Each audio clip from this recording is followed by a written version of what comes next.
que fala assim, os mortos tremem debaixo das águas com seus habitantes. Esse aqui era Jó 25, se alguém encontrar aí.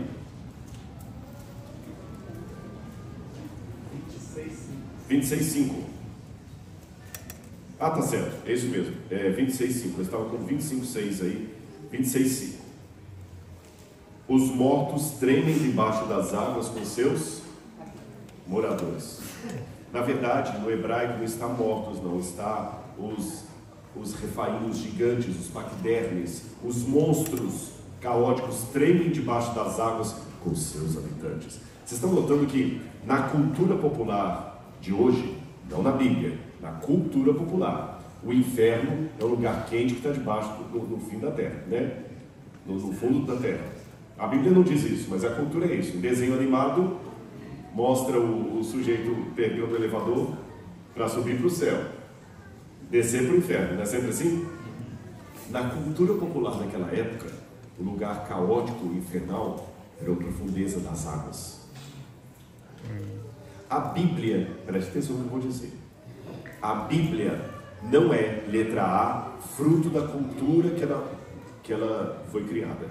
A Bíblia é palavra inspirada por Deus. A Bíblia também não é, letra B, um endosso da cultura da época. De novo, a Bíblia é a revelação de Deus. Porém, com essas duas coisas estabelecidas, é importante entender que a Bíblia dialoga com a cultura em meio à qual ela foi criada. Por que ela dialoga? Porque a Bíblia é Deus falando com sotaque humano. Vou dar um exemplo para os irmãos. Quando alguém espirra e você fala bless you, ou em português, saúde, sabe por que você faz isso? Na Idade Média, havia uma crença que quando você espirra, a alma saía pela boca. Aí você automaticamente alguém tinha falado assim, Deus te crie que te deu boa sorte, vai ser difícil traduzir isso. Bless you. Aí a alma voltava para dentro da boca. Só que eu, como cristão estudante da Bíblia, não acredito que a alma saia pela boca quando você espirra. Mas por uma questão de educação, quando alguém espirra, o que eu falo? Saúde. Se Jesus estivesse aqui hoje nessa igreja e alguém espirrasse, Jesus falaria saúde? Não? Sim. Mas Jesus está endossando a doutrina que a alma sai pela boca? Jesus estaria sendo apenas educado. Jesus estaria apenas falando na linguagem de hoje. Perceberam? Ok. Então na Bíblia, a Bíblia não endossa a cultura, mas ela dialoga com essa cultura. Sendo assim, na Bíblia, o mar caótico também é símbolo às vezes das forças do mal. Eu quero ler para vocês aqui, por exemplo, só que a Bíblia, ao mesmo tempo que ela dialoga, ela corrige essa doutrina pagã. Leiam comigo Salmo 74, versículos 13 e 15. Salmo 74,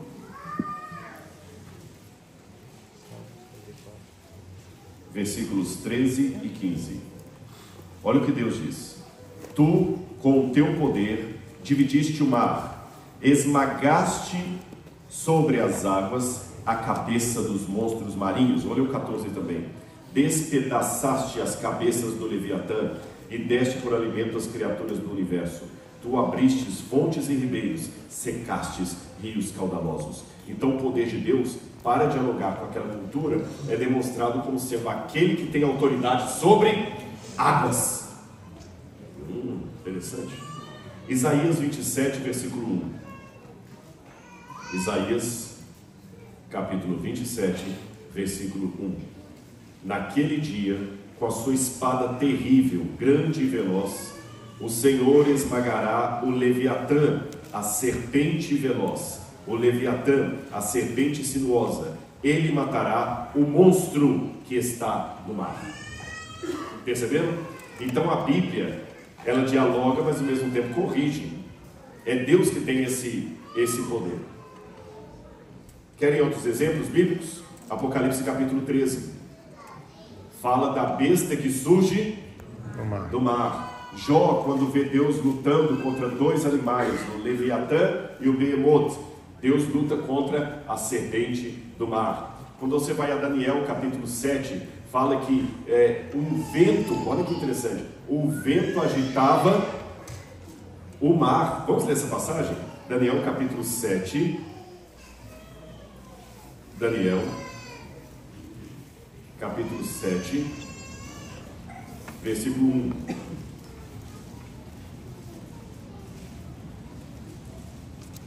No primeiro ano do reinado de Belsazar, rei da Babilônia, Daniel teve um sonho e visões passaram diante dos seus olhos quando estava ele deitado em sua cama.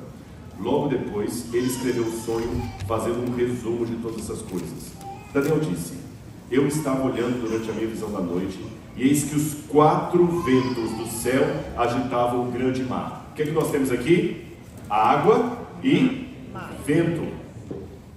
É isso? E mar. Água e vento. Então esse é o estado caótico. Agora raciocinem comigo. A Bíblia disse, outro detalhe, fala que a grande Babilônia, a mulher, é aquela que está sentada sobre muitas águas, povos agitados, caos, guerra, multidões. Então havia muito medo dos mares. Quem conhece a mitologia grega já leu a história de Ulisses, ou Odisseus, que é o seu nome em grego. Ulisses ou Odisseus é aquele camarada, aquele argonauta, um marinheiro, que ele viaja pelos mares, e sempre a Odisseia mostra ali a luta dele contra os perigos do mar. Por exemplo, as sereias que cantaram. Por isso que Apocalipse capítulo 21 fala: vi novo céu e nova terra, porque o primeiro céu e a primeira terra passaram e o mar já não existe. Aí vem alguns tristes e falam assim: poxa, eu queria tanto aproveitar que tem praia no céu. Eu, quando eu vim para a igreja, me frustrei muito com isso, que eu sou de Belo Horizonte, lá não tem praia. Praia de Mineiro é Espírito Santo.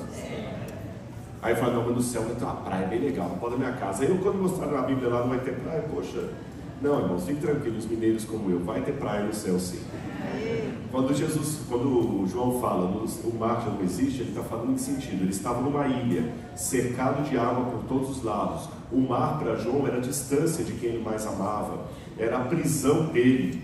O mar é a divisão dos povos, vários povos, é o conflito, é a guerra, é o caos. O mar já não existe. Está ficando claro isso para os irmãos? Mas olha que interessante. Eu falei durante a semana que o diabo ele faz uma paródia das obras de Deus. Se o mar caótico com vento é a forma satânica de criar uma contraposição a Deus, qual é o verdadeiro? Veja bem, o diabo usa esses dois elementos, o vento e as águas, para produzir caos entre as nações, medo. Ficou claro isso? Se ele está fazendo uma paródia de Deus, qual que é o verdadeiro? É que Deus usa o vento e as águas para criar a vida. Gênesis capítulo 1, versículo 1.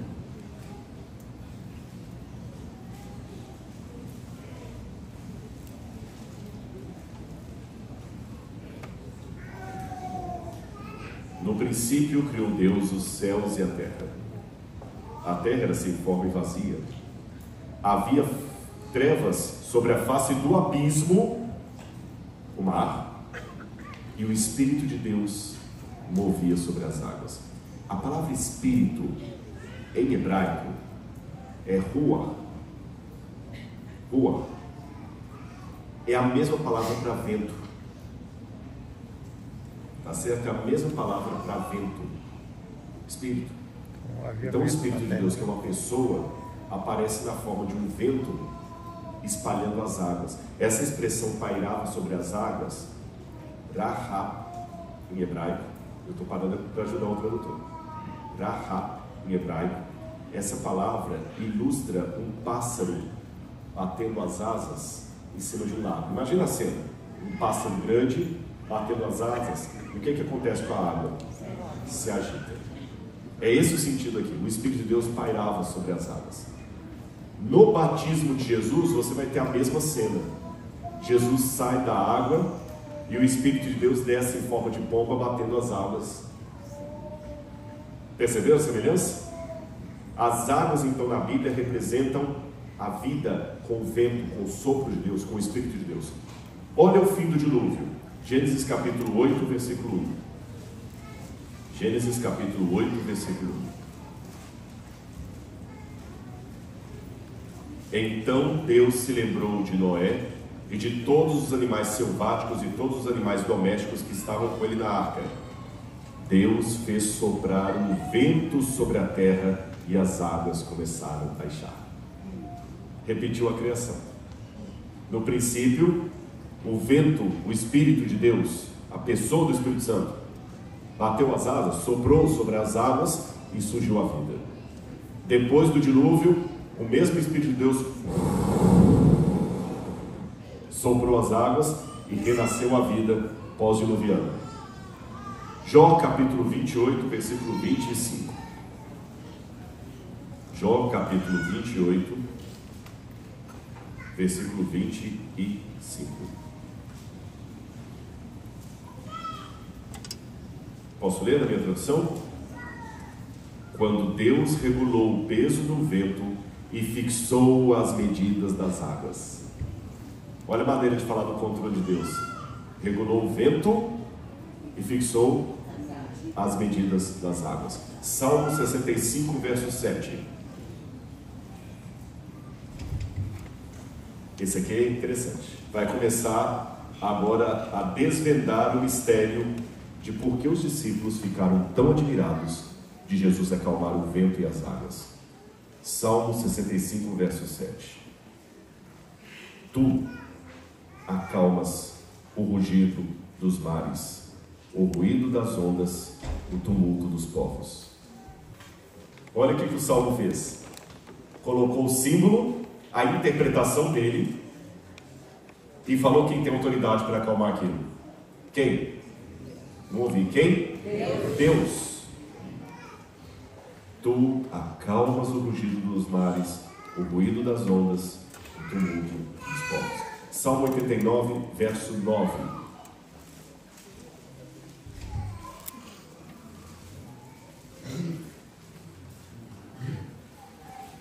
Salmo 89, verso 9. De novo falando de um ato exclusivo de Deus. O ato exclusivo de Deus. Tu, Senhor, dominas a fúria do mar. Quando as suas ondas se levantam, tu as acalmas. O Senhor domina a fúria dos mares. Salmo 107, 25.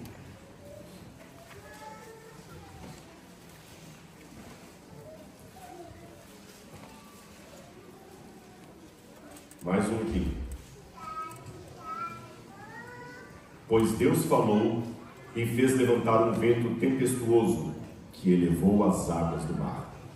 Mostrando que Deus tem o controle mesmo quando o diabo tenta reverter a criação, usando o vento e as águas para o caos, ainda assim está na soberania de Deus. Lembra, o Senhor lhe entregou nas mãos a Joaquim, rei de Judá, que nós falamos essa semana sobre Daniel.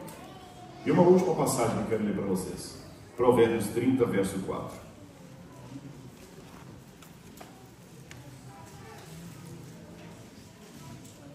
Quem subiu ao céu?